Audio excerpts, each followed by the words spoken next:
as it is to me. Project Hand Up, been there for a couple of years now, and you've said it's non-profit corporation. Non-profit, yeah. or guy, whatever. Yeah. So maybe for Kenyans who want to understand what that is all about, so is it a business, for example? Well, it's a charity. I mean, we receive donations, and we use that money to make really engaging behavior change communication content for kids and families, basically based on health. The idea for us is to make the most difficult topics surrounding health as fun and engaging and rewatchable as possible. So if we have to talk to a kid about being born with HIV, or if we have to talk about COVID-19, or something like the damage that can occur to the body when we're infected with intestinal worms, none of that is fun to listen about, but all of it's pretty important to learn about, and also have particular behavior changes built into the messaging. And so I just try to make it as absolutely fun as possible, and hopefully the kids will also want to see it again. So you are targeting kids? Yeah, I would say so. Whenever you use a puppet, people tend to think it's for children. But like a good Disney or Pixar movie, it's like you can sit down with an 8-year-old and they get it. But even the 5-year-old is laughing because it's silly. Yeah. But the adults are going, oh man, oh, I heard what he just said. Yeah. And so there's other messages built in for other demographics, even though it appears to be for children. And I really like that. We did one together where the little monkey was freaking out about COVID-19 and all the restrictions to his behavior, and he was acting really crazy, so it was fun for the kids.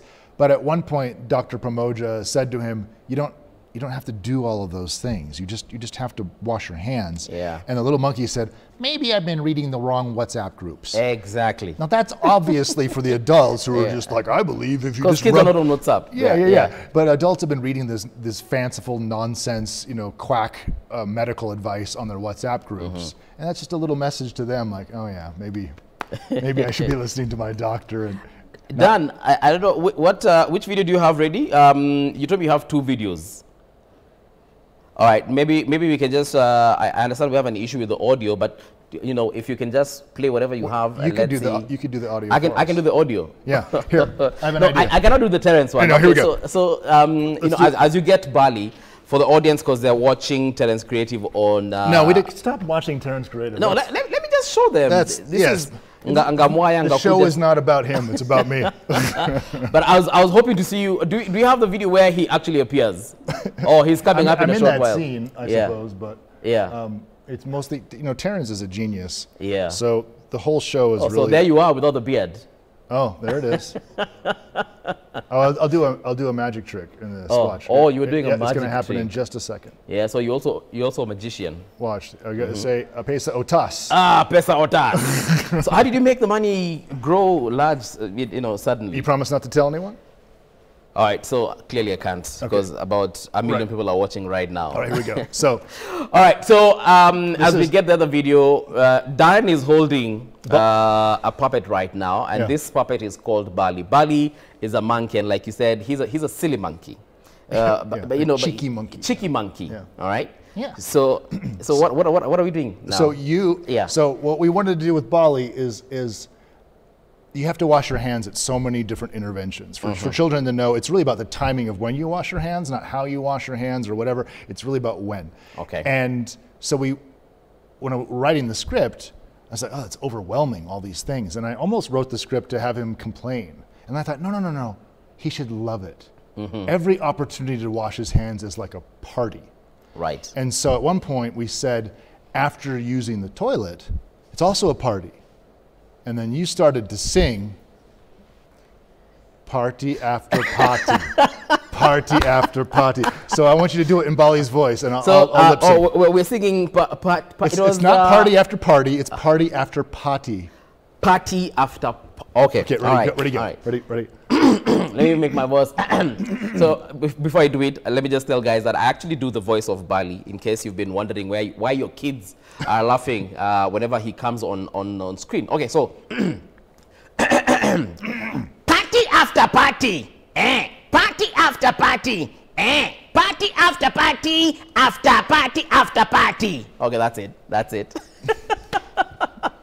Very good. That was good. Yeah, it was. We should do this all the time. It was. And that's why I love working with you. And every time you call me to come to the studio, this puppet, for instance, you made it specifically for COVID-19. Yeah, and we put it on the air. We put it on Akili Kids Network, which has a massive following. At this point, Akili Kids is reaching half of all Kenyan children who have access to TV. Wow. Which is incredible. I don't know if there's been a communication device for kids and families like Akili Kids Network since then. And I think 1/3 of all adults with children watch the network. And so that's a great way to put this. And so we have millions and millions and millions of viewers every day watching Dr. Pamoja and Bali the monkey. And so COVID-19 was the thing that launched us into video, because we had no choice. We couldn't do our live presentations anymore. Yeah. So when we started doing that, it really took off. And now, like right now, I'm working with the Ministry of Health and with AMREF Health Africa to do intestinal worms. And we tested like an hour-long program, which it's disgusting. The stuff we have to teach is so gross, and there's like all kinds of body fluids and stuff. We recorded it. Yeah. Yeah. And so we had to do. We went up to what's the mountain way western Kenya that almost on Uganda border? Mount Elgon? Yeah, Mount Elgon. We're getting up into the foothills of Mount Elgon. And generally speaking, I don't go on the field because I'm a distraction. The big, hairy, tall, 6-foot white guy. When kids see Mzungu. Yeah, it's like it gets weird. And so I generally don't go very much because of that. But I did want to see the team working live in schools with the intestinal worms program with AMREF. And so I went up there with them, and generally kids start going, Mzungu, Mzungu, Mzungu. We were so far remote that the kids were chanting, Gari, Gari, Gari. Like it was not even about the news. It wasn't about the white guy anymore. Yeah, I was waving. It was about the car. No, my name's not Gari, I'm Mzungu. And so that's how remote we were. But they recognized Bali. Did they? Because they do have TVs out there. Everyone's got. I mean, it's free to air. So Akili Kids plays everywhere. Right. And that was incredible. Like, wow, our characters are reaching remote places that cars don't go to. Imagine that. Imagine that. Yeah, it's so cool. And for you, how is it? You're the only Mzungu with, a million other people there. Do you ever miss home? Do you ever miss the States? I don't miss home at all. Really? Yeah, I feel at home here. I follow you, and I see you posting, especially whenever you're doing TBTs about your late dad, for instance. I mean, that's normal to miss your dad. Yeah. Your mom as well, brothers, Yeah, I've got a wonderful family, and we all get along. But I really love it here. All right. I really do. Well, you don't miss States. You miss your people, just not States. Right. The only thing I miss about America is the time the sun goes down. It changes throughout the year. Sometimes it's the golden hour starts at like 8 p.m. and keeps going, and you can hang out with your friends, you can do things, you can wrap up your chores for the day, and you can settle down. Whereas in Kenya, it's like 8:45, the sun's like gone. Like, where'd the light go? It's all actually 8 is too late. I think by like 6:15, you can already tell it's getting dark. In Kenya for sure. 6:15 it starts to go, and then 6:45 it's out. But in USA, sometimes it's 10 p.m. It depends on where you're at. When I was in Boston back in 2011, at 9 p.m., the sun was up here, and I thought my clock, so my watch great. was my watch was broken. And I'm thinking, goodness. Yeah. Okay. Yeah. So I miss that. Yeah. And I think the only thing I miss is the lack of security. I'm not really comfortable with having to check in with someone whenever I enter a gate or a door or a building or whatever, having to sign things and tell people who I am and have. Well, you mean back in Texas? There's none of that. Yeah. Oh, here we have it because of Al-Shabaab and. I guess, whatever. Yeah. But the point is, I missed that freedom. Yeah. Or just walking into a building, like when you were coming in here, you had to sign downstairs, probably leave your ID, and you're like, guys, even to go home. Mimi ndio mzungu peke yangu hapa. I am not going to do anything. If you decide you need milk, and you go to Carrefour at the junction, you're going to go through security 3 times. Yes. To pick up maziwa. Maybe it's your beard. I don't like that. I don't think they do that to all the white people. Just shave your beard. Maybe it's my looks. Anyway, so those are the two things I miss. But otherwise, no, I love it here. I really enjoy being. I love the work, and I love the challenge of working in multiple languages. I mean, we've done stuff in oh yeah, you've done stuff in Kamba, Kisi, Meru, Embu, Kikuyu, Jaluo, Luo, yeah, and now Somali. We're doing a project right now for Somali television. Yeah, and that has actually helped you meet a lot of celebrities in Kenya. You know, Nico Vyambo. Yeah. Is he a celebrity? Is he a celebrity? Yeah, he's a big celeb. You've worked with, I mean, you said Fred Omondi. Which are the big names apart from Terence? Well, see, now I have the podcast. Charles Adede and I have been doing the Me, I Am Mental podcast. It's a mental health podcast. And we got to interview Gilad, the guy who sings the love songs. You know, Gilad is a former ambassador of Israel to Kenya. Yeah, he's got connections. He's not like me. Yeah. I came in knowing only you. Yeah. And he's got connections. Yeah. So I get to meet celebrities through there. The woman who passed the Mental Health Act here in Kenya, her name escapes me at the moment. But in that way, yeah. And then Mamito, I work with Mamito. Eunice Mamito. Probably twice a week. We go on stage together because I do stand-up comedy, of course, as well. Do all the kids stuff with the puppets in the morning. Yeah. And during the day. And then at night, you're there, cracking jokes. Then we're cracking jokes for adults. We'll get to the stand-up part, but now that you started with the podcast, yes. So the podcast is about, mental health. Yeah, so my lawyer / friend from Rotary Club of Lavington, he saw that I had been doing stage stuff and performing stuff, and he said, I have a dream to do a mental health podcast, and I'd like you to be a co-host. So I was invited. It wasn't my concept. But we're really fascinated. We're lay people. We don't know anything, but we're very curious, and I think being inquisitive is a pretty good start for any subject. Exactly. We genuinely are interested in the subject. So we talk to psychologists, we talk to psychiatrists, we talk to change makers, lawmakers, creatives, anyone involved in that space, and just get to know. It's sort of low key for Kenyans, I suppose, because we are in Kenya, we are in Nairobi, and it's maybe low key for men because we are dudes, but it's for everybody. But the idea is to provide another space within mental health to just openly talk about it and not sort of destigmatize mental health. Yeah, we think of it in because terms we have a huge problem, especially when it comes to stigma, mental health in Kenya. Yeah, for sure, because we think of it, me and Charles, we think of it in terms of like going to the gym. It's just a muscle that you need to work out or you get a little lazy, and I think your brain and your mental health is like that. It's not about being someone drinking shampoo on the street corner in the CBD, or being absolutely crazy. It's about just being someone who is conscientious of how you're feeling and checking in with your own mind, and that's a normal thing that men probably should do, and we want to explore more about it and make it seem less weird and reduce the stigma around it. Yeah, because a lot of, especially when you go to rural Kenya, a lot of our parents, grandparents, and other relatives, especially those who, have been in the rural area for most of their life, they will always think mental illness is a curse. Right. Or how can I put this? Like in Merogwa, you know what Kurogwa is? Someone has cast a spell on you. Sure. Yes. Many of the same things that you would accuse someone of witchcraft or being a witch are the normal manifestations of early onset dementia or Alzheimer's. Some of the behaviors that Alzheimer patients have will mimic what traditionally we would say is witchcraft, by the way you act, the way you do things. But also, it's not just mental illness. Mental health doesn't mean mental illness necessarily. One does not follow the other. We could just be having a period of our life where we're really struggling and it's manifesting itself in many, many different ways. It doesn't necessarily mean you have a personality disorder or you're diagnosable of something.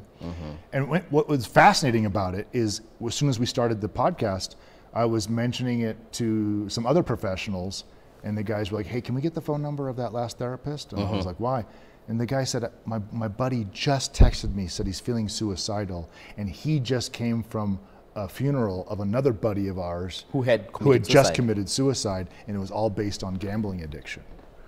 And that's the thing we don't talk about much, is how gambling and these betting websites and stuff cause a downward spiral that goes beyond the addiction and becomes a mental health issue that could lead to suicide. So guys need to talk about this. Yeah, so and even just addiction of other kinds, alcohol addiction, drug addiction, whatever addiction, like you said, gambling addiction, you know, many kinds of addiction. People don't look at them as symptoms, you know, mental illnesses. Actually, people will say, look, Darren, you need to stop drinking. Yeah. You need to stop gambling. Yeah. You need to stop. And that's just a symptom of another behavior. And they do not know that is actually a disease that needs to be treated. Yeah. So I'm very happy to know that you're doing that podcast. Anyway, it's called Me, I Am Mental. Me, I Am Mental. Yeah, meiammental.me. Very self-centered title, I think. Lots of. Are you guys on any social media? We're on everything. All right. But if you go to meiammental.me, it takes you to those places. All right. Yeah. Let's talk about stand-up. Did you do stand-up in the States or you studied it here? Yeah, as soon as I began performing solo, I realized I needed to flex that muscle of doing stand-up comedy. I wouldn't say I'm great, but I'm dedicated. Oh no, you're good. I've watched your performances, or a few of them, Facebook, YouTube. We laugh. Yeah. I don't put anything on video, so you're making that up. From other people, not your other people media. Are recording me? Yeah. That's not good. Look, in terms of, I mean, your comedy style is not what we're used to with, you know, like from Eric Omondi, for instance. Oh yes, it's not the Fred Churchill Omondi, style. Mamito, right, and all those guys you mentioned earlier. Yours is very different. So there's a new scene that sort of blossomed during COVID-19 because they found some outdoor venues. The guy's Doug Mutai, who runs Stand Up Collective. He's got a series of comedy shows. It's all mostly English, and it's just the kind of stand-up you would see like on Netflix or whatever. And then Eric Lusuvali has Punchline Comedy Nairobi, and they also have venues all over Nairobi. And so that's a straight stand-up style, very American type style. It's mostly English. We all tend to use like 5% Swahili in our jokes a little bit. But you don't do Swahili Of course at all, I do. Do you? Really? Of course I do, sure.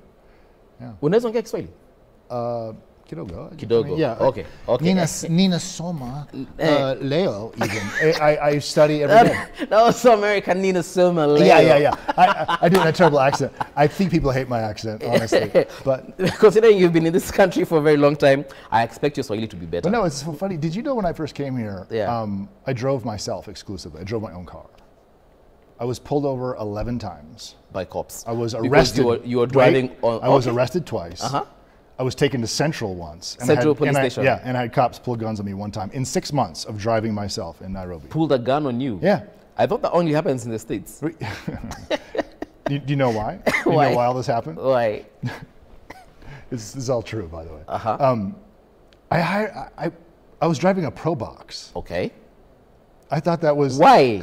It's economical. There's plenty of space for, you know... You could have driven any other car. I didn't know it was a cop magnet. I didn't know at all. And so the cops would get me, you know, because they always, you know, I know now that that's bad. So, and they took me to Central. And I remember the cops just got in the car. You know Central is just down the road. I know exactly where it is. Okay, Mbuvi. okay, yeah. We're on Kijabi Street, it's there. Yeah. And so they get in the car. And I was astonished. I was like, what are you doing in my car? Why are you in here? And they're like, we're taking you to Central. I'm like, I'm driving and you're in the back. I'm taking you to Central, I think. Yeah. And so we get there and they're like high-fiving the other cops, like, we got a Mzungu, we got a Mlami, white guy, you know, and one guy's like, how did you get him? You got gold. How did you get him? And the cop's like, Nigad Manze. Nigad Manze. Yeah. They had scored a big...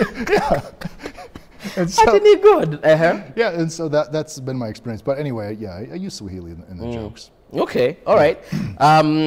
But did you drive on the correct side of the road? Because you know you guys drive on the... It took me a while to figure out the roundabouts. I didn't realize that there was rules about which way you go depending on where you are in the lineup. I just followed Batatus, which is a terrible idea. How could you? They would get in the right lane and turn left, and I'm like, I think I can do that. Yeah. And the cop's like, not you. Yeah. And not you in the Pro Box.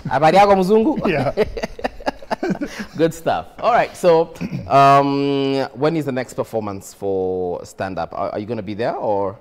Today's Monday. Always there? So we're doing workshops tonight at Levels Hotel and at and also at the Two Grapes in Kilimani, and then Levels in Lovington.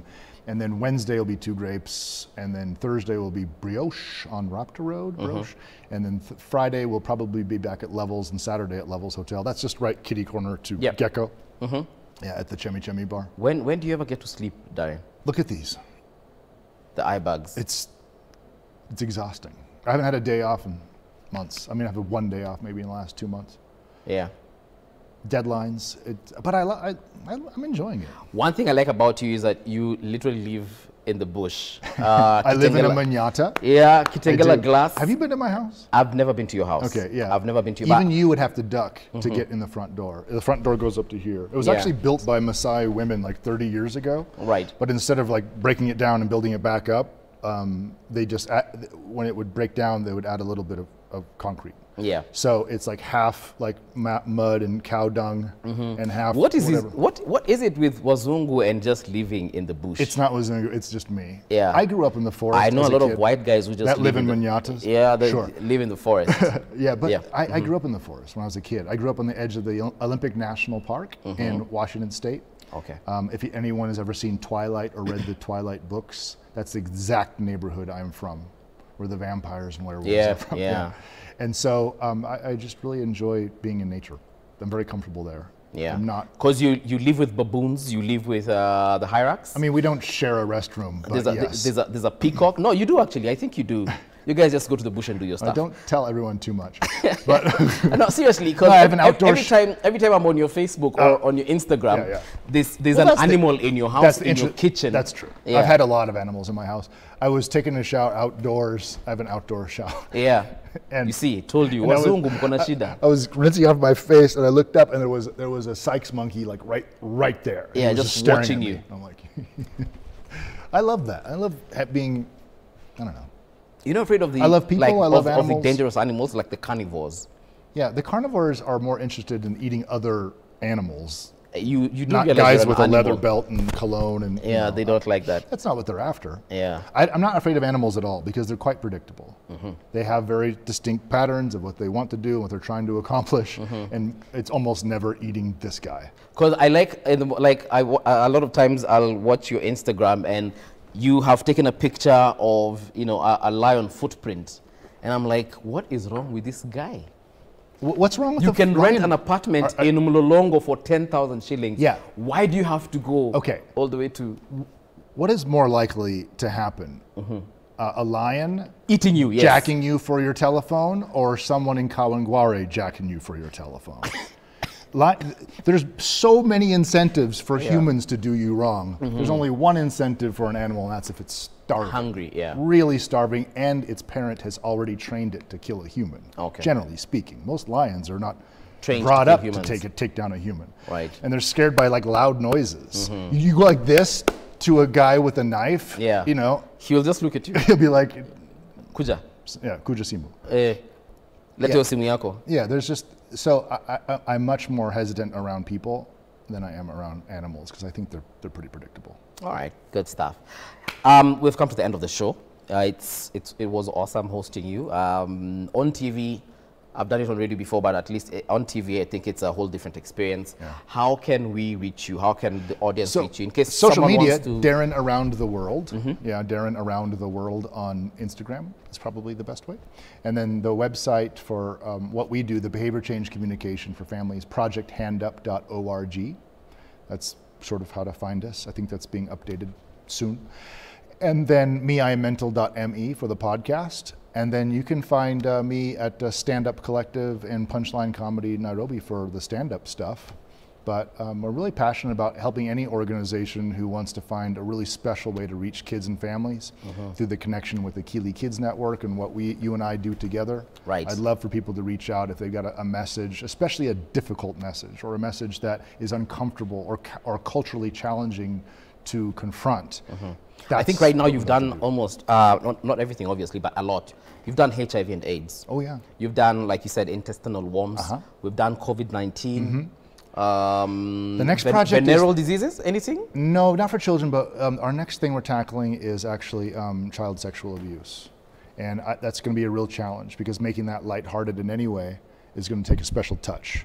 And so we're doing a lot of consultation with professionals to find out how can we approach this subject where isn't going to freak people out and scare them away, but will still provide the education that children and families need to understand to prevent child sexual abuse. All right, so there's a lot of room for a lot to be done. He's talking about child sexual abuse, gender-based violence. If you have ideas on that, or your organization is dealing with that, please reach out to Darren. Like he said, they are not-for-profit, non-profit. Yeah, I'm broke, for sure. Yeah. I'm not an NGO. He's broke-ish. You're particularly broke. I have credit cards. That makes it look like I'm one thing you haven't told guys, or rather I need to tell guys, this is like a fun fact about Darren. Darren doesn't have a single Kenyan bank account. Why would you say that on air? All right, I just said it. See you not tomorrow, see you in a short while, because Shika is coming through for interactive.